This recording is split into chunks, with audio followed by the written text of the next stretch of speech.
فأنا ناصح لإخواني بالصدع بالحق تبيض وجوههم. السكوت في مسألة الحزبية يضرها، فاصدع بما تؤمر وأعرض عن المشركين. سلامي على دماج ورجالها والشيخ يحيى ودار العلم يا سعد بانيها. بسم الله الرحمن الرحيم. الحمد لله حمدا كثيرا طيبا مباركا فيه كما يحب ربنا ويرضاه. أشهد أن لا إله إلا الله وحده لا شريك له،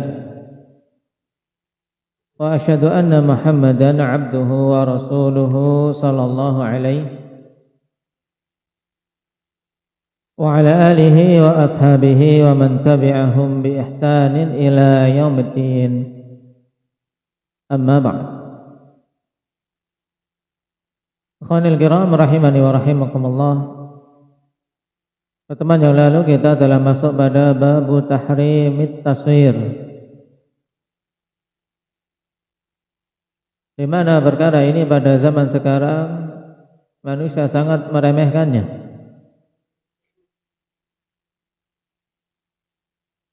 Padahal dalil-dalil begitu banyak yang menunjukkan tentang ancaman keras bagi musawwirin. Diancam sebagaimana dalam hadis kita ini dengan asyaddun nasi azaban, dengan azab yang paling kerasnya. Oleh karena itulah jangan sampai kita bermudah-mudahan dalam hal tersebut. Kalau toh memang suatu saat terpaksa, misalnya seseorang butuh untuk membuat KTP, butuh untuk membuat paspor, butuh untuk membuat surat menyurat yang kaitannya dengan kenegaraan, warganegaraan dan yang lainnya, maka jangan sampai dia sendiri yang memfotonya. Nah, tapi ya ke petugas yang memfotonya. Nah, jangan sampai sekali-kali seorang memfoto dirinya sendiri atau memfoto orang lain.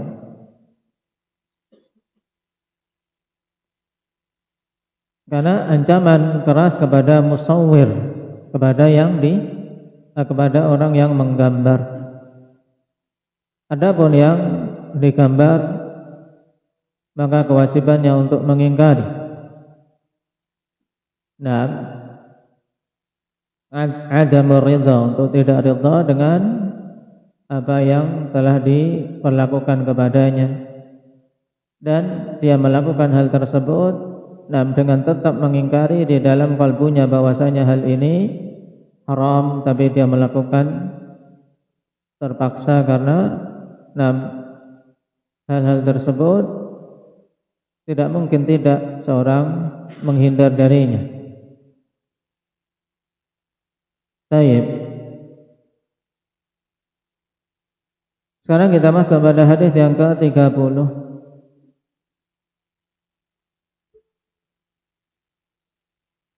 Qala al-muallif waffaqahu Allah taala an Abi Talhah al-Ansari radhiyallahu anhu anna an-nabiy sallallahu alaihi wasallam qala la tadkhulul malaikatu baitan fihi kalbun wala surah. Rawahul Bukhari wa Muslim. Dari Abi Talha al-Ansari radhiyallahu anhu bahwasanya Nabi sallallahu alaihi wasallam bersabda, malaikat tidak akan masuk ke dalam rumah. Perhatikan di sini, la tadkhulul malaikatu baitan. Baitan dalam konteks nafi. Nah,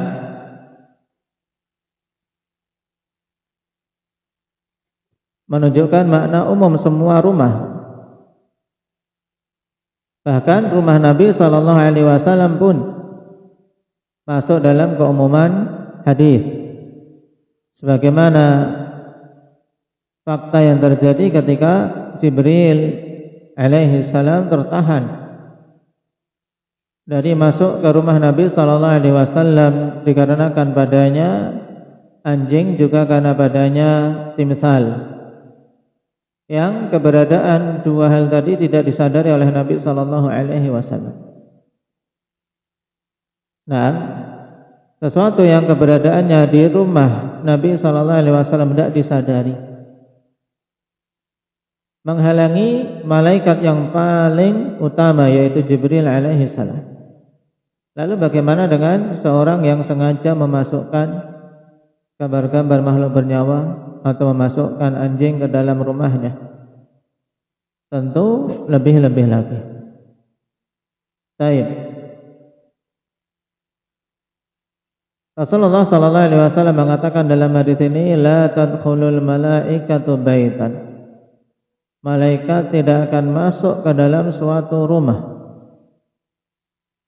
fihi kalbun wala surah, yang di dalam rumah tersebut ada anjing, demikian pula gambar makhluk yang bernyawa.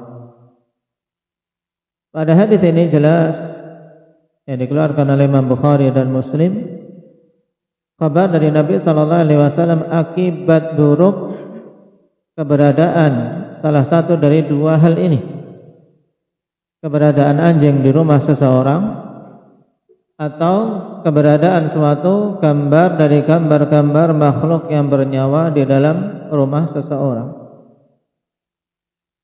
menjadi penghalang masuknya malaikat. Dan dalam hadis yang lain Jibril sendiri menegaskan, inna la nadkhulu baitan fihi kalbun wala surah. Sungguhnya kami ini tidak akan masuk ke dalam rumah yang di situ ada anjing dan gambar makhluk yang bernyawa. Baik.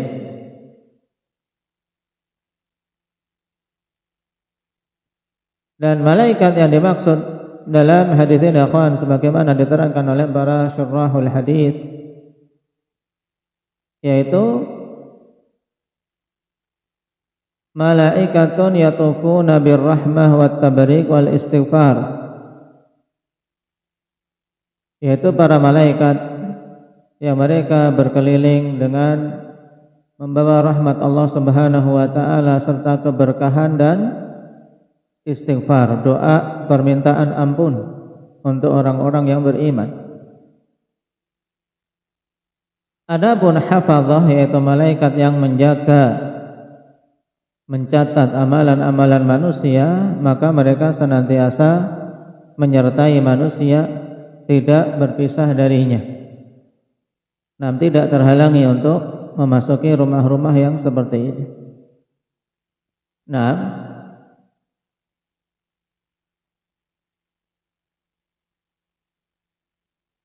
hal ini menunjukkan tentang haramnya menyimpan gambar makhluk yang bernyawa. Jadi hadis yang pertama pada bab ini untuk menunjukkan ancaman bagi orang yang menggambar makhluk yang bernyawa. Kemudian hadis yang kedua untuk menunjukkan bahwasanya walaupun kita tidak menggambar, tapi juga tidak diperbolehkan untuk kita menyimpannya di rumah-rumah kita.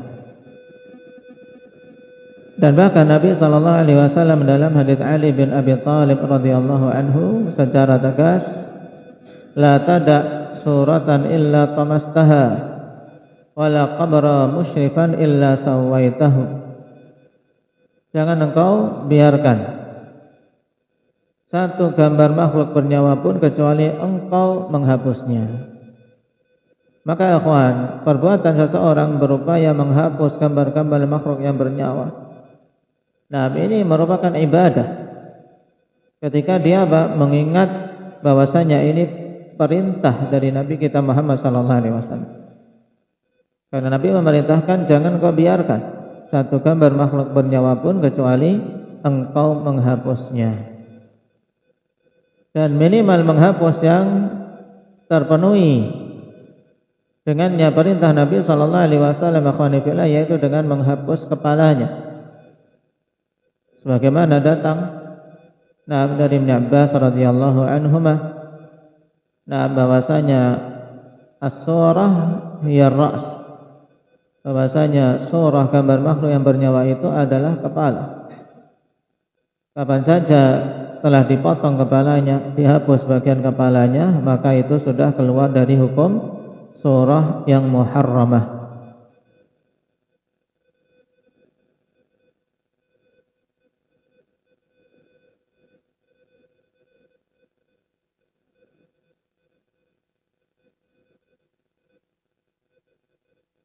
Kemudian berkait dengan hukuman atau ancaman yang lain, akhwan, terkait gambar makhluk yang bernyawa. Selain yang menggambar diancam dengan azab yang paling dahsyatnya di neraka, juga datang berita, datang hadis tentang bentuk azab yang ditimpakan kepada mereka. Di antaranya dalam hadis Abdullah bin Abbas muttafaqun alaih juga, man sawwara suratan fid dunya kullifa ayanfukha fiha ruh wa laysa binafikh. Siapa saja menggambar satu gambar makhluk yang bernyawa di dunia, maka akan dibebani untuk dia meniupkan ruh badannya, dan dia tidaklah akan mampu. Dia tidak akan mampu untuk menghidupkan, tidak akan mampu meniupkan ruh. Dan ini termasuk azab, akhwan. Di antara bentuk azab di akhirat adalah bahwa seorang dibebani perkara yang dia tidak mampu melakukannya. Nah, kemudian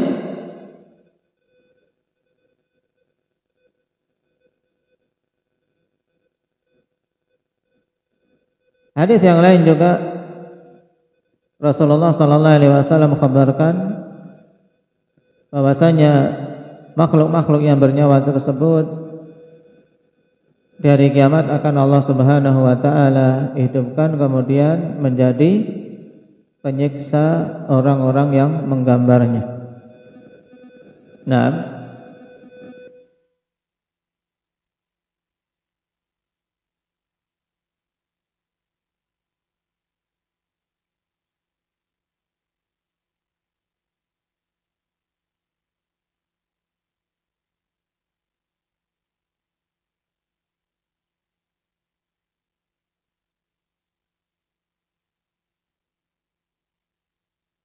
baik. Ini menunjukkan tentang dahsyatnya. Nah, Rasulullah sallallahu alaihi wasallam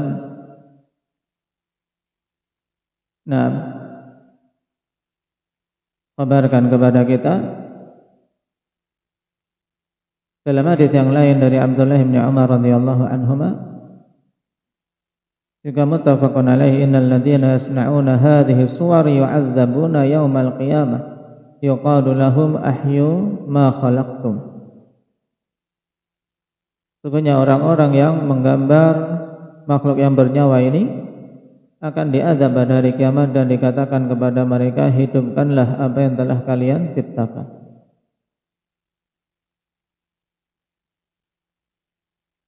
Dan Syekh Muqbil rahimahullah ta'ala telah mengarang kitab khusus mengumpulkan dalil-dalil tentang taswir ini, yang cukup bagi siapa saja yang ingin selamat dirinya dari ancaman-ancaman tersebut untuk menjauhi perbuatan tadi, baik dengan tangannya ataupun dengan kamera yang sungguh. Kamera pada masa sekarang, kawan, dari sisi mudhahah, dari sisi keserupaan dengan makhluk Allah Subhanahu wa taala itu lebih kuat daripada gambar tangan.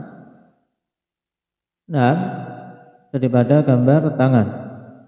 Dan telah kita lewati dalam hadits Aisyah, alladzina yudahuna bi khalqillah. Nah, mudhahanya semakin kuat, maka sepantasnya untuk keharamannya juga semakin kuat. Nasallallahu al-afiyata wassalam. Baik, naqra. An Abi Talha al-Ansari radhiyallahu anhu.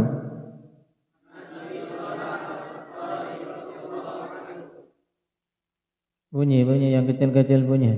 Duduk. An Abi Talha Al-Ansari radhiyallahu anhu. Anna an-nabiy sallallahu alaihi wasallam qala La tadkhulul malaikatu baitan fihi kalbun wala surah. La tadkhulul malaikatu baitan fihi kalbun wala surah. Rawahul Bukhari wa Muslim. Baik. Indah raga